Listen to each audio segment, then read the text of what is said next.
2021 historic Zambian elections on. Anyway, on a serious note, let me just start. Today we're talking about Hakainde Hichilema v Edgar Lungu in Zambia. So for those of you that do not know, I am a proud Zambian girl based in the UK.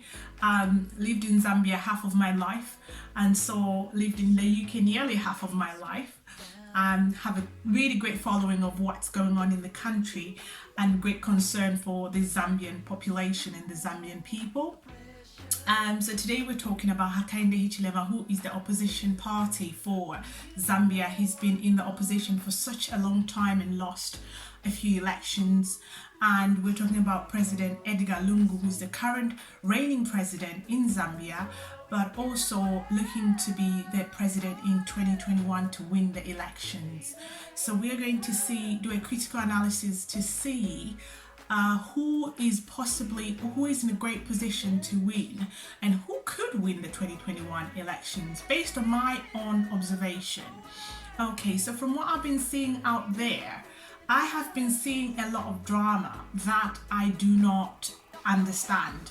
I'll start with Hakainde Hichilema. As a person, from the very first time when he announced his interest to be the president of Zambia, when UPND started, I was inspired by his story of entrepreneurship and how he became a success. He made a success of himself, as an entrepreneur, selling cows, and he became rich. And I feel like he's got great business sense, and I think that in itself deserves credit. And I always was inspired by him. He reminds me, even though Jeremy Corbyn was not an entrepreneur in that case, he reminds me of Jeremy Corbyn in the UK, his nature and his personality. Edgar Lungu, apparently, from what I've researched, has a law degree. He's not a practiced solicitor or lawyer, but he has great networks within the legal field, and he joined politics as well. He's been in politics, but he's always taken the back burner until he was selected to represent the PF. When President Mwanawasa passed away, he was asked to take over. So anyway, I'll start with Hakainde Hichilema. What do I think about him? To be honest, guys, I should really be biased, but I just want to say this before I then go on. I am non-partisan. Read my lips. I am non-partisan. Like them disgruntled youths that are going, I am non-partisan. Behind their fingers are like that. You know what their intentions are. No, I'm not in that category, and I'm not interested. I'm going to give a fair judgment on both parties, both people, without them wanting them to give me anything, because I'm an entrepreneur. I work for my things, I get my things, I don't have to wait for politics to give me what I want. I create my own paths. I don't wait for anyone to create a path for me. So okay, no shade. Anyway, Hakainde Hichilema to me feels like there's something lacking, guys. Unfortunately, don't eat me out. I should be biased because I'm a half Tonga, half Lozi girl, but from the start, as much as I love him as a person and he inspires me, I've always felt that there's something missing.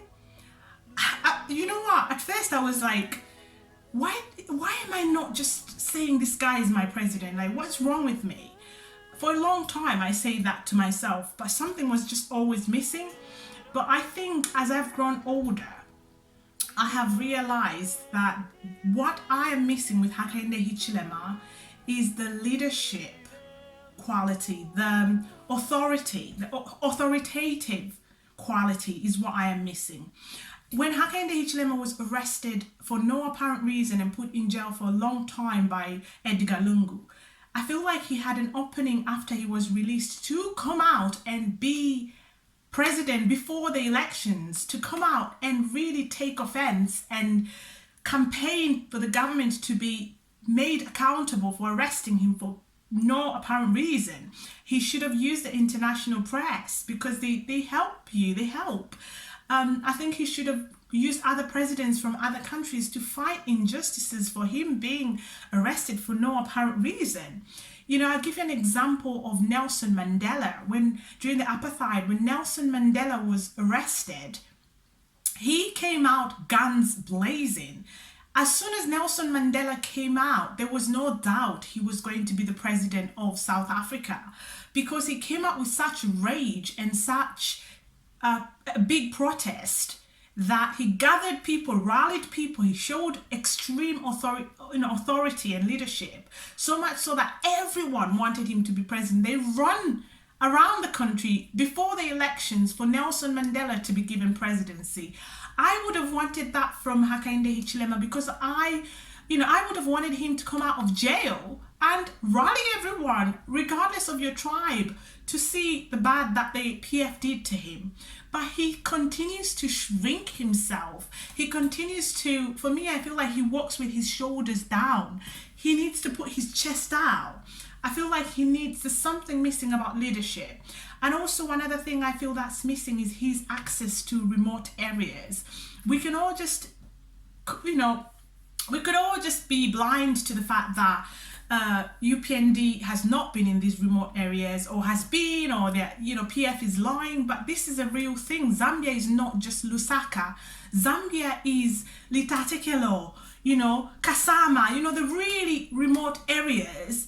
That's what Zambia is. Luapula, everywhere. Go in the bushes, where everyone does not have data or Wi-Fi, and talk to them. Help those people, change their lives.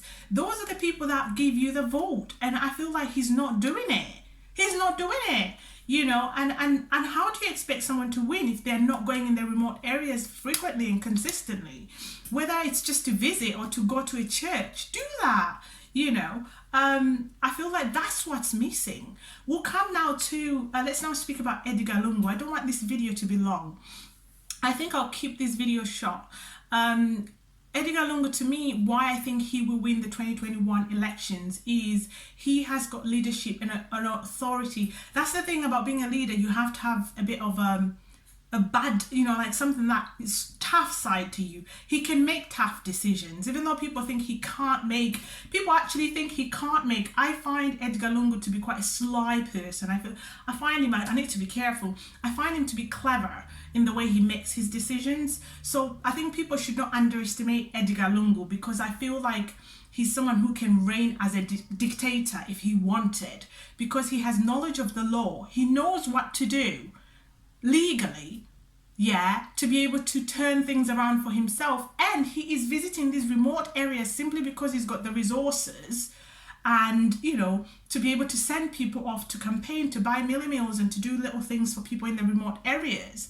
And those are the important people. And because of that, I feel like Edgar Lungu has got better chance of winning the 2021 elections than Hakainde Hichilema, because Edgar Lungu is so focused and he's so strategic in his actions.